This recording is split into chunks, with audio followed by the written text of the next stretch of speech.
ሴቶች ናችሁ እኔን እየወቀሳችሁ ያላችሁት። ይሄ ነገር እናንተ ላይ ተፈጥሮ ቢሆንስ? ነግበኔ እኮ የሚባል ነገር አለ። የሆነ እንደዚህ ጣታችሁን አንድ ሰው ላይ እንደዚህ ስትቀስሩ ይሄ ነገር ነገ እኔ ላይ ቢደርስስ ምንድን ነው የሚፈጠረው? ነገ እኔ ምንድን ነው ማረገው? እኔ ህይወት ላይ ይሄ ነገር ቢደገም ምንድን ነው የሚሰማኝ ብላችሁ ለማለት ሞክሩ። ሰው ላይ አትፍረዱ። የምሬ ነው የምላችሁ። ግድ የለሽም ሰከን እና አስቢበት። የሚጎዳ ሰው አይደለም። እርግጠኛ ነህ ግን እውነት ይህን ነገር ብቀበል ግን አስበዋል ምን ሊፈጠር እንደሚችል? አልተረዳውም ማለት አይደለም።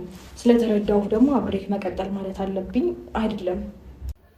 መቼም እንደ ሩታ የፈረደበት የለም። የእውነቴን ነው። በጣም ነው የፈረደባት። በጣም በቃ በዚህም በዛም እዛ ቤት እየመጡ አንዴ ዳኒ አንዴ ሄርሜላ፣ አሁን ደግሞ ተጨማሪ ደግሞ ነገሩን ለማወሳሰብና ነገሩን ስር እንዲሰድ በማሰብ አንድ ተንኮለኛ መጥቷል። እንግዲህ ደስታ የሚባል ሽማግሌ ልኮ ውስኪ አስይዞ ምናምን ድራማውን ለመስራትና ምን አይነት ጫና ውስጥ እንዳለችና ትዳሯን ህይወቷን ለማዳን የምትሞክር የምትታገልን ሴት ሽምግልና ምናምን ብሎ ጭራሽ ገና ያልፈታችው የፍቅር ህይወት እያላት ተጨማሪ ሐስን ለመፍጠር እልህ አብርሃምን ይበልጥ እንትን እንዲል ክፍተቱን እንዲያሰፋ ነገሮችን ለማወሳሰብ ሲሞክሩ በጣም ተመለከትኩኝ ማለት ነው። እና ምን አይነት ተንኮለኛ ልጅ እንደሆነ ምን አስቦና ማንን ይዞ እንደመጣ ሴራውን ደርሼበታለሁ። ይዟቸው የመጡ ሰዎች ማናቸው የሚለው መረጃ እኔ ጋር ደርሶኛል ማለት ነው። ማንን ይዞ እንደመጣ መረጃው ደርሶኛል። ሁሉንም ነገር የምትሰሙት ይሆናል ማለት ነው። እነማን እንደሆነ ሙሉ መረጃውን ትሰሙታላችሁ ውድ ቤተሰቦች። እንግዲህ ተመልከቱ። የተንኮሉ ተንኮል ጊዜና ወቅትን ሁኔታዎች ልክ ሲመቻቹለት ለሱ መቼ ምንድነው የሚባለው? ውሻ በቀደደው ጅብ ይገባበታል ይባላል አይደለ? ልክ የነሱ መረጋጋት ወይም ደግሞ የሆነ ችግራቸው ሊፈቱ ነው የሆነ ነገር ሊፈጠር ነው ሲባል አሁን ሆም ብሎ ሽማግሌ ናቸው ብሎ ዘመዶቼ ወንድሞቼ ናቸው ብሎ እዛው አካባቢ ያሉትን ጎረምሶች ደላላ ቀጥሮ ለዚህ ስራ ገንዘብ ከፍሎ መጥቷል ማለት ነውና ምን አይነት ተንኮለኛ እንደሆነ በጣም የማሳይበትና ምን አይነት የተንኮሉን የተንከሲስነቱን የዚህ ልጅ አሳያቸዋለሁ። መቼም እዛ ቤት ላይ ነው በቃ ነሩታና አብርሃም ላይ ነው እንደዚህ አይነት ተንኮል የሚሰራውና ማንን እንደላከና ማን እንደሆኑ እነዛ ሰዎች ስሙልኝ። ስልክ ደውላለሁ። በእናንተ ፊት ደውዬ ሁሉንም ጉር ትሰሙታላችሁ። ሄሎ ሰላም ነህ ወንድም? እንዴት ነህ? እኔ የምልህ እሺ፣ ምን ነበር? ለምንድን ነው ግን ሰው ላይ እንደዚህ በዚህ ደረጃ የምትጫወቱት? መቼም ደስታ ገንዘብ ከፍሎ እንደሆነ ይገባኛል ማለት ነው። እና ሽማግሌ ምናምን የሰው ህይወትን ለመበጥበጥ እናንተ በገንዘብ እንደዚህ አይነት አስነዋሪ ስራዎችን መስራት ምንድን ነው ጥቅማችሁ? ምን አገባ አንተ ሲጀመር የሚያገባ ይኸውልህ አይደለም ይኸውልህ ድምፅህን ምናምን አትቀያየር። እኔ ምነግርህ ይኸውልህ ካዳመጥከኝ ማለት ነው ገባ? ማንነታችሁን ደርሼበታለሁ። ይሄ የተወጋ ውስኪ ምናምን ይዛችሁ ድራማ ለመስራት የሞከራችሁት ሁላችሁንም እኔ ደርሼበታለሁ ማለት ነው ገባ? እዚህ ጋር ለገንዘብ ብላችሁ የሰው ትዳር ውስጥ ለመበጥበጥ አትምጡ። ምንድነው ያልከው? ምንድነው ያልከው? ይኸውልህ አንተም የማያገባ ውስጥ ነው ገንዘብ ተከፍሎ እየገባ ያለው ማለት ነው ገባ? ሲያዩ ትልቅ ሰው ነህ ሱፍ ስለለበስክ ወይም ደግሞ እንደዛ ስለሆንክ አይደለም። ግን በዚህ ደረጃ ግን ይኸውልህ ሲጀመር ይኸውልህ አይደለም የሄደው ልጅ አንተ አይደለህም አውቃለሁ። አገናኘኝ እሱን። አሁን ዝም ብላችሁ ሰው ላይ ለመላጥ ምናምን አትሞክሩ ገባ? ካለ አጠገባ አገናኘኝ ልጁን። እኮ ስራ ነው ያደረጋችሁት ውሽም እንዴ ሰው ባለትዳር ቤት ነው እንዴ እናንተ ሽማግሌ ልካችሁ ሚስት ለመቀማት እንትን የምታደርጉት እንዴ? ሲጀመር አንተ አልሄድክም። አዳምጠኝ። አንተ አልሄድክም ካላ አጠገቡ አገናኘኝ ልጁን። ወንድሜ ጓደኛዬ ማለት እኔ ማለት ችግር የለም። ይኸውልህ ታዳምጠኛለህ አይደለ? ንገረው። ተደጋግሜ ስልኩን አግኝቼ ደውዬበታለሁ። የሚሰራው ደላላ እንደሆነ አያት አካባቢ እንደሚሰራ ደላላ እንደሆነ ሁሉንም ነገር መረጃው ደርሶኛል። እዛው እነሱ ያሉበት አካባቢ ነው የሚሰራው።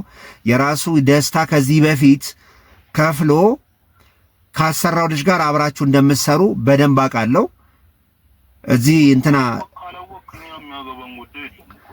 እኮ ይኸውልህ ንጋት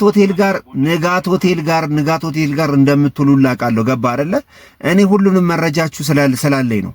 እና ባለትዳር ቤት በዚህ ልክ ድፍረት ውስኪ እናንተን ይዛችሁ መሄዳችሁ እናንተንም እንትን ያስበላችኋል። እሺ ገባ አይደለ? ማንነታችሁን ደግሞ እኔ ይኸውልህ አሁን እንትን እየቀረስኩት ያለሁት ላይቭ ላይ ነው፣ በቪዲዮ ነው ይተላለፋል። ነገ ደግሞ ፎቶአችሁንና ገባችሁ አይደል? አብራ የምትሰሩበት ቦታ እዛ ቦታ እናጋልጠዋለን።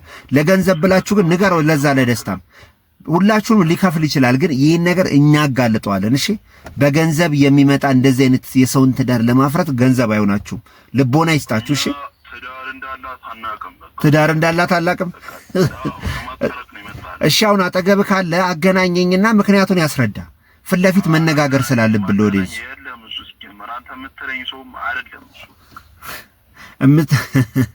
ትሰማኛለህ አይደለ? ሄሎ ሄሎ ሄሎ ሄሎ ሄሎ ሄሎ እኔ የምነግራችሁ ይሄን አንድ ነገር ነው፣ ውድ ቤተሰብ ማለት ነው።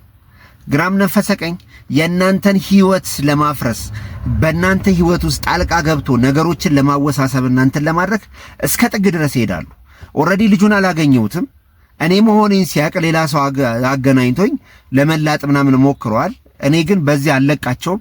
በምችለው ጥረት ሁላ እነዚህ ልጆች ለማጋለጥ ሞክራለሁ። እና ደስታ ምን አይነት ሞራል ቢኖር ነው አንተ አንዲት ልጅ ህይወቷን ለማስተካከል የምትሞክር በባሏ የተገፋች የነገ ህይወቴ እንዲህ ይስተካከልኛል ብላ የምትታገል ሴት ላይ ውሽማ መሆን መደረብ ሳያንስ በዚህ ደረጃ መምጣት ያሳፍራልና መረጃውን እያንዳንዱን ነገርኛ የምናወጣው ከስተታችሁ እንድትታረሙ ነው እንጂ እናንተ ጋር ፌስ ቱ ፌስ የሚያጋጨን ጠብና እንትን ኖሮ አይደለም። ስለዚህ ማሰብ ያለባችሁ እናንተ ደግሞ ታረሙ። ደስታ ገንዘብ ከፍላችሁ የመጣችሁት እኔ ከእናንተ ጋር ጉዳይ የለኝም፣ ግን እዚህ ጉዳይ ላይ ባለቤት ነኝ ብሎ የመጣው ደስታ ግን እያረገ ያለው ነገር በጣም በጣም በጣም በጣም አስነዋሪ ነውና ብትታረም ይሻልሃል። የምትሄድበት መንገድ ልንስቅ እንችላለን፣ ልንዝናና እንችላለን። ከጀርባው ግን እየፈረሰ ያለ ቤተሰብ አለ፣ ከጀርባው ግን እየፈረሰ ያለ ትዳር አለ። ስለዚህ በዚህ ደረጃ አንተም ነገ እኮ ከአብርሃም የባስ ካለ መሆነ ምንም መረጃ የለም። ገባ? በሩታ ኃይለኝነት ካንተ ከሷ ጋር ትቀጥላለህ። አይዱን ነው አላቅም። ስለዚህ የነገረችን ልክልክን ነግራት መልሳለች። እኛም ይህን ቪዲዮ መስራት አይጠበቅብንም ነበርና የሩታን ህይወት ለማፍረስ ደፋ ቀና የሚሉትን ከስር እግራቸውን እያልን እንትን እንላቸዋለን። ስለዚህ አሁንም ሰፖርት እናረጋታለን። ነገሮቿን ለማረም ለማስተካከል እየተጋች እየለፋች ያለች ልጅ ነች። አሁንም ከጎኗ እንቀማለን። ሩታ በርቺ፣ ነገሮች ይቀየራሉ። በዚሁ አይቀጥሉም። አይኖ ተሰብረሻል፣ በጣም ብዙ ጉዳት ደርሶብሻል፣ እንረዳለን። ግን ጊዜ ይፈጃል እንጂ ነገሮችን አስተካክላችሁ ከልጅሽ አባትና ከልጅሽ ጋር እንደምትሆኚ እምነቴ ነው። በዚህ በያሹ ዓላማና በያሹ ነገር ብትቀጥይበት በጣም ፐርፌክት ነው ብዬ ነው የማምነውና በጣም ይሳካልሻል ብዬ አስባለሁ። ሁልጊዜም ለሰዎች መልካምነትን፣ መዋደድን፣ መፋቀርን፣ ቤተሰብነትን መመኘት ነው ያለብን እንጂ ገንዘብ አላፊ ጠፊ ነውና በእነሱ መሃል ለመለያየት መለየት አለባችሁ እያላችሁ ስትተጉ የነበራችሁ ሰዎች ከስተታችሁ ተማሩ። ግድ የለም አድቡ። ቀን ሲያልፍ እንተዛዘባለን እና እናንተ ደግሞ ሁለት የመጣችሁት ደስታ ቀጠራችሁ የመጣችሁት ልጆች 2 ቀን ሰጥቻችኋለሁ የይቅርታ ቪዲዮና ስለተፈጠረው ነገር ይቅርታ ብላችሁ ቪዲዮ ካልሰራችሁ የምትሉበትን ፎቶአችሁን ምናችሁን እና ደላላም እንደሆናችሁ ፍሌራችሁን በትኜ ሚዲያ ላይ አውጥቼ የዛን ጊዜ ራሱ የሚመለከተው ኦዲየንስ እናንተን ይጠይቃል ማለት ነው። ወዳችኋለሁ። ሱራዛ ሀበሻ ነበርኩ።